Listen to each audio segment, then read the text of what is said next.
Yeah, with you today, I'm Jason Hubbard. I'm Vice President of Growth at SalesIntel. Full disclosure, like probably most of you, I'm working from home, so I've got my daughters and a dog in the room next door. So bear with me if somebody winds up making noises or I have to step away for a minute. But we're all dealing with the same things here. So before we get in, let's do a quick raise of hands. Who's familiar with ABM and knows what ABM stands for?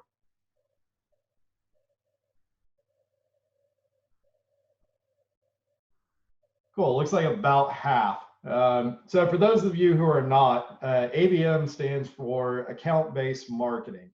And it's exactly what the term sounds like. It's taking an account-based approach to sales and marketing, and this helps to align efforts that marketing and sales are doing with each other. Also makes you be a whole lot more targeted and thoughtful about who you're reaching out to, who you're targeting with your efforts. So benefits of it, like I said, it aligns marketing and sales. Everybody knows who they're targeting, who they're going after, and you have agreement prior to. It increases ROI for both marketing and sales initiatives. That's because you're doing pre-qualification on these accounts that you're reaching out to. If you're doing it well, you're doing pre-qualification all the way down to the people, the personas, the titles that you're reaching out to. It creates a powerful outbound lead generation engine, especially when that's combined with other more traditional lead generation tactics. It elevates marketing's role and importance. So obviously, the more that marketing directly contributes to actual revenue, the more you can track that attribution back. And of course, attribution for any marketer that's been at it for a while is the bane of most of our existence. If you can trace it back to, hey, this was an account that we all agreed we were going to target prior to the fact, even if you can't say exactly where they came in off of, what influenced them, anything like that, you know that if they came in and they were pre-targeted by and agreed upon prior to the fact, then marketing had a significant role to play in that. And that sets up next level sales that you can do. So you can identify not only net new accounts to target, but also opportunities for upsell and cross-sell within your existing customer base. So how do you put all of this together? The first step is you have to understand your ICP.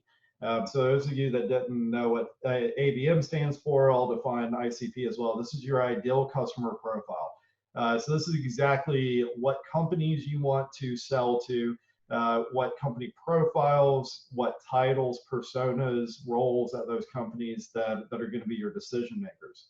A key to that is, so you can get really, really good at defining your ICP, but then your next step is you've got to then go and find the companies and the personas that match that ICP. And so that at some level is going to mean that you're going to have to be mining data somewhere to be able to figure out who those companies are and who the contacts at those companies are that you need to target to reach out to. You're going to need to do this effectively. You're going to need some tech that's going to be able to drive this and make you efficient at this entire process. And then after you've got all of that put together, you've identified your ICP, you've figured out the companies and the people at those companies you want to target, you've got the tech put together to be able to put together and reach out and initiate your campaigns. Then you've got to have content. You've got to have stuff that you actually send to these people when you reach out to them that you get them to engage with. And then after all of that is said and done, then you want to monitor your progress, because like everything in marketing and sales, this needs to be an iterative process. It's not just you do it one time, you set it, you forget it. You want to be constantly gauging the success of that. How good of a model was your ICP? Were there companies that you thought you should target that wound up not being a good fit? Were there companies that came in that weren't part of your original ICP that should be and should be expanded to include? And so you constantly revise and work on this and tweak it.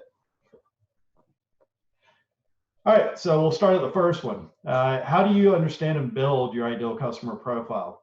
So you're going to want to start by naming your accounts. So you start broad and you work your way through specifics. So identifying your ICP accounts, your targeted accounts, oftentimes is going to come down to things like firmographic information, technographic information. Firmographic information is stuff about that company.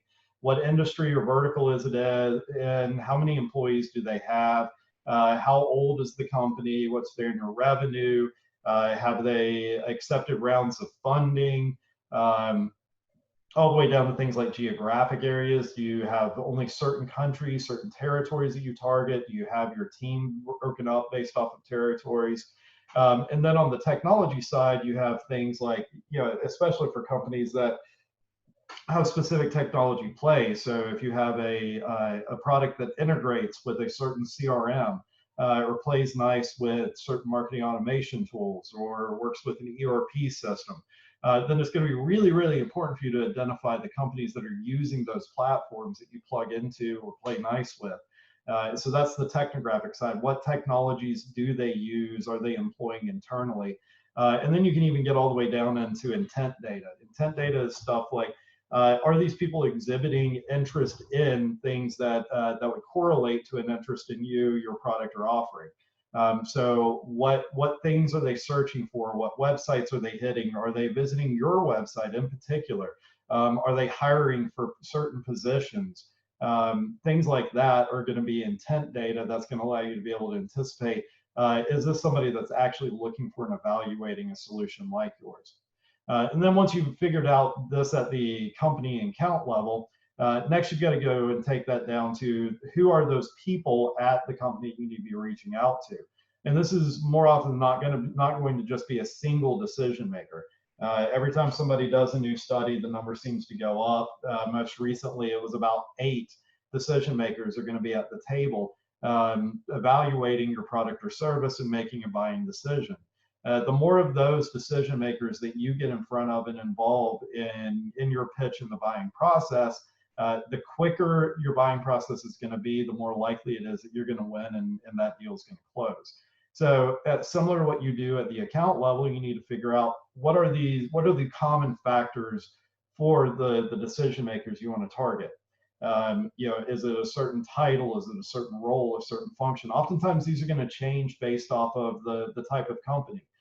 So some companies in some industries or verticals are going to have different titles or personas you're going to target versus others. Even within the same industry or vertical, based off of the size or the age of the company, oftentimes it's going to shift. So if you have a smaller, earlier stage company, you may be pitching to the C-suite or even to the CEO. As companies get larger, pitching to C-suite is going to become more and more difficult, and it's less and less likely that that person's actually making the decision or controls the budget at that stage. So again, you're going to want to tailor all of this, and then going back to the measure and revise piece of this, the easiest place to begin figuring this out is go look at your own historical data. Look at the deals you've closed in the past, the demos that you've set. The inbound leads that you've had, what are consistencies or trends across those? Are there certain accounts, certain types of companies or industries that you're really particularly effective at selling into? Same thing for certain titles or personas at those companies. This also works in reverse. If there are certain industries or companies where you've had a really hard time closing them, or even if you close them and close them well, but your sales cycle is 2 or 3 times as long as it is for others, then those are ones you may want to consider staying away from. So on to, you figured out what your ICP is, the companies you want to target, the personas, the people at those companies that you want to be sending your messaging to. Now you've got to go mine the data and find, who are the companies and the people that match those criteria that you've built and developed. And this is where having a process and a data source or partner is crucial. No matter how great of a job you do on defining your ICP and the criteria is for that, if whatever you're using as the data source is not reliable when it comes to that, then no matter how well and how perfect those filters or criteria are, if the data that you're applying those filters across is not reliable, then obviously all of that's going to be for naught. And then all the way down to actual execution of the campaign. So if you're using phone numbers to do cold calling, direct dialing, inaccurate phone numbers kill your productivity. As much as a third of a rep's time can be wasted trying to go and do additional research to make up for inaccurate, incorrect phone numbers, trying to route themselves through a gatekeeper or a switchboard. Similar story on email bounces. Email bounces, obviously, and a bounced email, you're not getting through to them, so that's not going to be effective, but it can have even more dire consequences. Email bounces are one of the primary things that both your email service provider as well as the gatekeepers like Google that maintain your inbox are looking for. So high bounce rates are going to jeopardize both your account with your ESP, your email service provider, as well as your domain reputation, your ability to get emails delivered at all. Similar story with targeting. So if you've created a lot of really good targeted content that's aimed at specific people, personas, industries, but then you're sending that to the wrong people at the wrong companies, then that's going to annoy and piss people off. They're going to be a lot more likely to report you as spam. And then ultimately, they're, whether they report you as spam or not, they're definitely not going to engage with your content. And again, these are things that all the parties that you have to deal with whenever you're running email marketing campaigns are going to be looking at. What are your bounce rates? What are your unsubscribe rates? What are your spam complaints? What are your open rates and engagement rates? How many people are clicking through on your emails? And so if you've got bad data, then it's going to kill both the productivity of your sales team as well as your marketing initiatives. So some things to consider whenever you're evaluating data sources for your ABM campaigns. Depth of contact data is key. So you want to make sure that, not only do they have the companies you want to go after, do they have the personas, the contacts at those companies, and do they have enough of them? Do they have the coverage of those key decision makers that you want? You need to be aware of data decay. So this is not a one-time go out and collect your data and then come back and you have everything that you need. Data decays at a pace of about 30% per year. So if you don't have a data source that's staying up to date that you can constantly go back to and refresh, then no matter how good that data was on day one, 12 months from now, it's going to be only about 2/3 accurate, and it's going to continue to decay from there. When you're evaluating, the easiest and best thing to do is, sit down with them, tell them what your ICP is, or send them a list of your targeted accounts and get a sample of their data for you to actually be able to take back and evaluate. Make calls to it, send emails to that list. Reach out on LinkedIn and social. Make sure that that data is accurate and you're getting what you want out of it. There's 3 primary contact points that you're going to want out of this. You're going to want address, email, and phone. Address, a lot of people are sort of scratch their heads about, but one of the things that's been interesting in recent years is, as we've all sort of had to adapt what's going on, and this is one of the big things that's driving ABM in general, we all sort of shot ourselves in the foot over the last 5 or 10 years with the proliferation of technologies like marketing automation platforms, sales enablement, sales acceleration platforms, like SalesLoft and Outreach. A lot of us went the spray and pray approach. It made it really easy to send emails at scale, to run people through sequences, to dial at a pace that nobody had ever been able to do before. And so it was really easy to neglect a lot of the stuff that we're talking about here and just make up for time and effort that should have been spent on the front end, figuring out what you want to target, who you want to go after. And instead, a lot of people just loaded everything in and let it sort itself out just out of sheer volume. The result has been that inboxes have been filled, engagement has dropped. You have started seeing legislation being enacted, in particular around calling, to try and curtail a lot of this stuff. And so it's sort of back to sales and marketing 101, and ABM is a big part of that. But another thing that's emerged out of that is direct mail has had a resurgence and has become a particularly effective channel at reaching out and getting the attention of people. And so address is another one of those you're going to want to make sure that you have for those. A note on both address and phone: not all addresses or phone numbers are created equally. So oftentimes what you're going to see more often than not for address is going to be the headquarters, the home office address. For a lot of distributed teams where they have people broken up into different areas, different offices, then obviously sending direct mail to that person at the headquarters when they're not working there isn't going to be very effective. Same thing for phone numbers. A lot of times, phone numbers that you're going to get are going to be switchboard phone numbers or phone numbers for the headquarters or the main office. Obviously, this is going to be a lot more difficult to try and navigate through. You're going to hit lots of gatekeepers in the process, as opposed to direct dial phone numbers, or even more important, given what's going on for all of us right now, and almost none of us are in the office right now. Direct dial phone numbers to somebody's desk phone are not super useful right now unless they have some sort of call forwarding set up. If they don't have that, all you're doing is leaving voicemails and hoping that they check them and get back to you. Data sources that have mobile numbers, especially right now in our current situation, are particularly things that you want to look out for. So this is all what goes into identifying a trusted data source or data provider. All right, so let's talk about the tech that you need. You've got your ICP, you've got your accounts defined, you know your personas, who you want to go after, you've got your data source, you've got in mind that and figured out what exactly those companies are, the contact information, the people that you want to reach out to. Now you need some tech to be able to drive your campaigns. So account selection, we already covered that. That's going to be data. It's going to be tools that you can use for things like intent. To help you be able to build and refine your ICP. Then you're going to need to reach out and engage. So these are going to be things like marketing automation platforms, social management platforms, figuring out channels to reach out to people through things like events, doing paid advertising through things, whether it's digital or direct mail or whatever your channels are. Then once you've gotten an initial engagement done, you started identifying your marketing qualified leads, you started passing those to the sales team, then you're going to want to be able to facilitate what the sales team's doing. And so that's where you're going to need platforms like Outreach, SalesLoft, stuff that's going to help them do their campaigns at scale and help to automate a lot of that.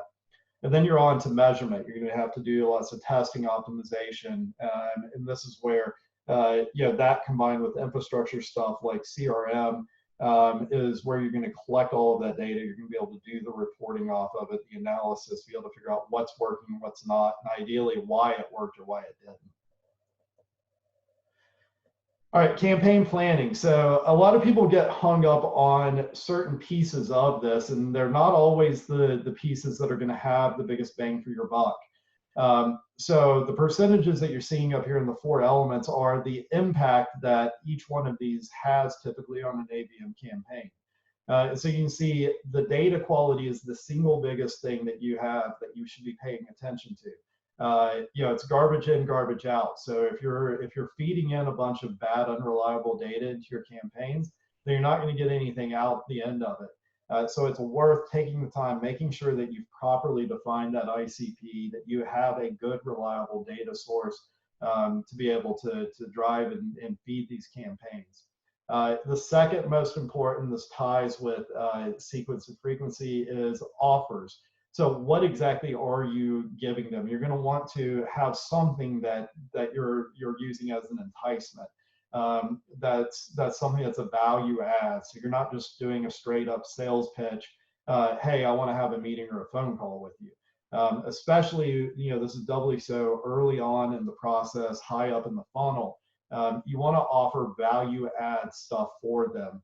Have a giveaway, have an informative article, a blog post, a white paper, a case study, things people are going to be interested in, things like this, a webinar that you can offer to them. And so the quality of that offer, as well as how well targeted that offer is extremely important. Similar story with media sequence and frequency.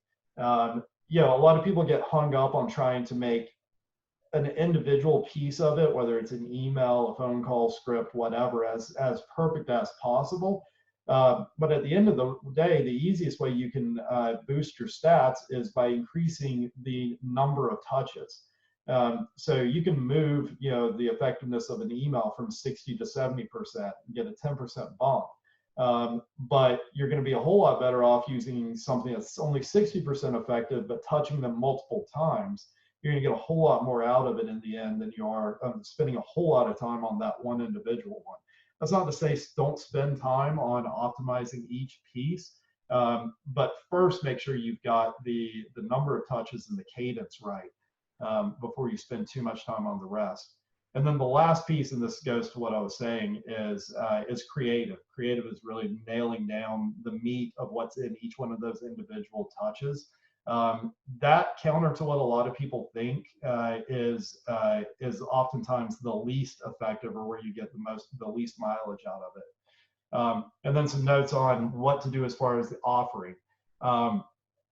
Content, make sure it's informative and it actually has real value. Try and make it as self-qualifying as possible. So, if it's something that is, like a webinar, have it be something that's as specific to your offering, or a specific part of your offering, or a need that somebody's going to have, so that whenever they do come in or engage with that content, it's helping to qualify not only that they're interested, but why are they interested? What are their hot buttons? If somebody tells you they're not interested, don't have that be the end of the story. If you can get out of them why they're not interested, then that can be as valuable as them saying that they are interested. And oftentimes, if you can get an answer to why, it's not that they're not really interested in what you have, your pitch was just wrong. And so that gives you an opportunity to go back and try and refine that pitch, not only for future people that you talk to, but also for that one person that's already told you they're not interested. And then the last is fulfillment. We've got to focus on digital. It's the easiest, it's the most efficient, but don't ignore things like doing direct mail. I was about to say face-to-face, but face-to-face isn't working so well right now. Whenever life returns back to normal a little bit, face-to-face is another one. All right, some tips on creative. We're getting a little close here to the end, so I'll try and get through this quicker. So you've got 3 levels of relevancy whenever you're creating your content. It can be relevant to the company, it can be relevant to the individual at that company, or it can be relevant to the need of that individual at that company. Each level is going to be more effective at driving engagement and somebody to take action. But the flip side of that, each one of those is harder and takes more work, and by its very nature is going to have a smaller audience. So the content that you create that's relevant to a specific individual at a specific company, and tailored to their assumed need, is going to have much less overlap across other people you're reaching out to. And so that content's not going to be as widely used, but it is going to be more effective. So it's always a balancing act with that. And then marketing copy is not necessarily like normal copy. Try and keep it conversational. Get straight to the point. Tell them what they're thinking as best you can. There's lots of books and resources out there. Go read up on them, learn about them, learn the rules, and then go experiment with them. Figure out what works for you and what doesn't. Just because it was written down doesn't mean necessarily it's going to work for you. And then the last piece, position against the status quo. Make sure you understand what the other options are, what their current state is, and then position yourself against that. And then, like I said from the beginning, to recap it, this whole thing is a process. It's not do this one time and you've got it all nailed down and now you just go on and you execute. You need to do this time and time again as a process. So, you implement a strategy, you execute on it, you track it, you measure it, you analyze the results, you take the lessons you've learned from those results and you go back and you refine what's going in and feeding into those campaigns that you're executing on. And so as you have successes, as you have failures, each one, whether it's a success or a failure, can be just as valuable as long as you're learning lessons from those and you're implementing those in your strategy and in your process. All right, guys. That was a bit of a whirlwind. I know we've had a few questions come in. So let's spend the remainder of our time here going through those. I'm going to have to minimize the screen so I can get to the questions. All right. Ben was asking, will we be sending the recording after the webinar? Yes, we will. So it'll probably be tomorrow before we'll have everything edited and ready to go and up on there. But we will be sending out a recap of the webinar. Let's see. Other questions that we have. There we go. You're welcome, Ed. All right, guys. If that's all we have, I'll let you guys go a couple of minutes early. Thanks, everybody, for joining us today. I hope you guys have a great rest of your day. Thanks.